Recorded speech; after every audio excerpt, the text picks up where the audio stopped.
Chief Rabbi, Bill Benjamin, Chair of the UJIA, Keith Black, Dinner Chair, Vivian Wyman, President of the Board of Deputies, Rabbanim, friends. There is a sound, a unique Jewish sound, that we hear at this time of year. Some of us hear it every morning at prayers during this month, and all of us will hear it next week in synagogue on Rosh Hashanah. It is the sound of the shofar. According to our tradition, it is a sound that stretches back as far as the creation and reaches forward to the days of redemption. And in between, in a truly remarkable way, the hoarse cry of the ram's horn gives expression to Jewish history in all of its tragedy and all of its triumph, all its pain and all its joy. Later this evening, we will have the pleasure of listening to the magnificent Simon Schama, who distilled the story of the Jews into 5 stunning TV documentary films. And that story, in all of its multifaceted complexity, is punctuated by the sound of the shofar. It recalls the anguished binding of Isaac, the momentous revelation at Mount Sinai. It sounded victory at the Battle of Jericho and freedom for slaves in the Jubilee. And even in our days, the key moments in the history of the State of Israel, the recapture of the Western Wall, the sirens of the Gulf War, the Ethiopian Aliyah, are all evoked by that haunting, wordless voice of the Jewish experience. I think about what we have been through this past summer, the people of Israel and all those who care about Israel. I think about it and try to give expression to all we have felt: the pain, the fear, the pride, the unity. And I hear the sound of the shofar. If you were in Israel this summer and you turned on the radio, you would have heard Israeli music, talk shows, sports commentary, the energetic, optimistic normality of Israeli life.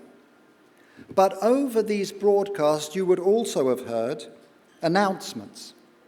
Azaka ba'Ashdod, Azaka ba'Beer Sheva, a siren in Ashdod, a siren in Beersheba, warnings of incoming missiles telling people to rush to the shelters. That dissonance, that multi-layered reality of our life in our land, that is the sound of the shofar. It's a sound that reflects the many different things that we learned this summer. The realization that Iranian missiles could reach as far as Netanya and Hadera. The knowledge that attack tunnels had been dug beneath our feet. But at the same time, the things that we learned about ourselves, the incredible dignity of the families of the 3 teenagers, Eyal, Naftali, and Gilad, and our own almost forgotten capacity for unity for common purpose, not just across the political spectrum, but across the whole of society, with an entire country welcoming residents from the south for some respite, or making day trips to Sderot and Ashkelon to keep the shops there in business. At one point during the fighting, I asked my son Aaron, who was a paratrooper in Gaza, how he was managing for food. I was worried because it was the period known as the 9 days, the mourning period when traditional Jews don't eat meat or listen to music. And he told me that the army rabbinate had ruled that the religious soldiers should eat meat and should listen to music. I said, "Is that for morale?" He said, "No. It is so that there won't be any distinction between the religious and the secular soldiers." These voices of fear, of apprehension, of unity and of pride, they are the sound of the shofar. And that sound is still with us, as ISIS rampages to our north, as Hezbollah threatens to renew its attacks, as terrorist groups continue to encroach in the Sinai, and as the centrifuges in Iran continue spinning towards an unthinkable Islamist nuclear weapon. And at the same time, we note that the Arab world refused to support Hamas, that there are pragmatic Arab leaders who share our assessment of the danger of jihadist aspirations in our region. And amidst all this geopolitical upheaval, just this week, thousands of Israelis went to hear Lady Gaga perform in Park HaYarkon. And as we are sitting here, we have entrepreneurs from all over the world attending the Israel Innovation Festival in Tel Aviv. Can all of these realities truly coexist? Yes, they can, they have, they must, in that primal, versatile, resonant sound of the shofar. It was a painful summer for Israelis, but something else made it more painful still. And that was the sense that so many people around the world didn't understand, maybe didn't even want to understand what this was about.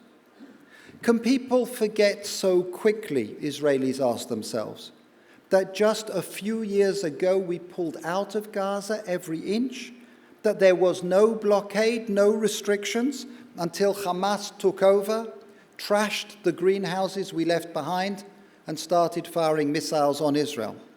And if they can't remember years, Israelis asked, can they not remember just months ago when Israel entreated Hamas not to escalate the violence into a war which it was clear there could be no winners and only losers? And if not months, then weeks. Can they not remember that Israel accepted and implemented every one of the 11 ceasefire proposals, while Hamas rejected or violated every single one? Can they truly not see the difference between a country using its arms to protect its civilians and a terrorist group using its civilians to protect its arms? The difference between the IDF, which today is conducting painstaking investigations into its own conduct to find out how more lives might have been saved, and Hamas, which at the behest of its backers in Iran and Qatar, is trying to explain why, despite their funding, more Israelis weren't killed. These voices of forgetfulness, of selective blindness, of moral equivalence, or even worse, moral inversion, that we have heard, that lend an even greater importance to the voices of principled moral clarity that we have heard over the past few months. And among them, I'm pleased to say, has been the voice of the British government, which has clearly recognized the nature of Hamas, its culpability for the conflict, and Israel's right, indeed its obligation, to defend its citizens. And it has absolutely...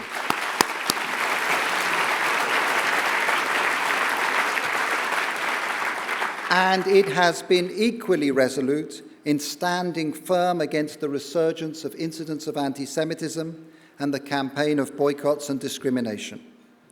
Because that sound of the shofar, the expression of that multi-layered, complex Jewish experience, echoes not just in Israel, but here in the UK too.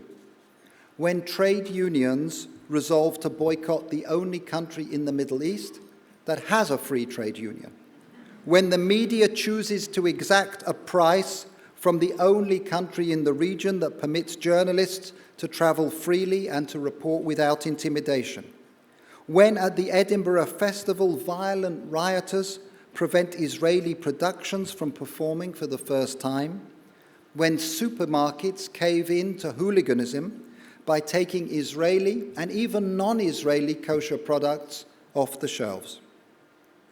In this environment, a new generation of the Jewish people is coming of age. Fed on a relentless diet of media distortions, they leave school and go to universities, where voices for Israel are rare and often silenced. Their experience of Israel are not 1967 or 1973 or the Entebbe rescue, but rather Israel Apartheid Week, a fake security barrier, and hostile motions for academic boycotts. How, in this environment, can we raise a generation that will raise their heads as Jews, who will have a meaningful, passionate, sustainable relationship with Israel? Here in the UK, there is one organisation that more than any other takes on the responsibility of nurturing that spirit, and that is UJIA. It is UJIA that across the community works to instill Jewish identity, Jewish knowledge, and Jewish pride in the future of this community, through a dozen youth groups, through scores of summer camps, through countless school activities, and most of all, through Israel trips. This past summer, 1,200 young British Jews visited Israel on summer programs. Under the sensitive, thoughtful, inspiring leadership of Bill Benjamin and Michael Uyghur and the remarkable professional team, and along with, yes please,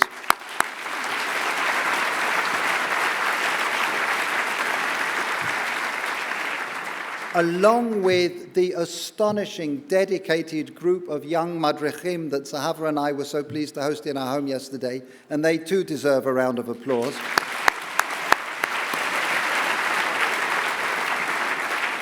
UJIA brought these 1,200 youngsters to Israel. They inspired them with the reality of Israel, and above all, they sent the message that Israel is not a holiday destination where in times of trouble you keep away. It is our home, our people, our family, so that in times of need you don't step back, but you step closer. UJIA doesn't just nurture a relationship with Israel, it models it. It shows how this community's care for Israel is tangible, helping disadvantaged kids rebuild their lives in Kibbutz Eshbal, strengthening education in Shlomi, training a new cohort of doctors in Tzfat. When kids from the UK visit Israel, they can see in the Galilee the concrete projects that simply would not have happened without this community's support.